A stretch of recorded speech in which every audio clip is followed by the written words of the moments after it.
అనేక సమస్యలు వచ్చాయి. రాష్ట్రం వెంటిలేటర్ పైన పోయే పరిస్థితి వచ్చింది. కానీ కేంద్రం మనకు అండగా నిలిచింది. ఒక్కొక్క సమస్య పరిష్కారం చేసుకుంటూ ఒక్కొక్క ఇటుక పేర్చుకుంటూ రాష్ట్ర పునర్నిర్మాణం కోసం ముందుకు పోతున్నాం.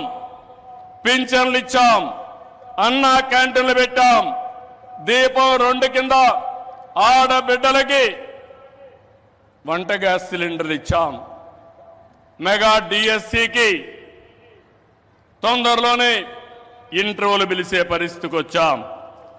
ఇవి చేయడమే కాకుండా ఇంకో పక్కన మీరు చూస్తే సూపర్ 6 ఏవైతే చెప్పామో ఆ సూపర్ 6 అన్ని కూడా పూర్తి చేసే బాధ్యత ఎన్డీఏ తీసుకుంటామని మరొక్కసారి విశాఖపట్నంలో మీ అందరికీ హామీ ఇస్తున్నా.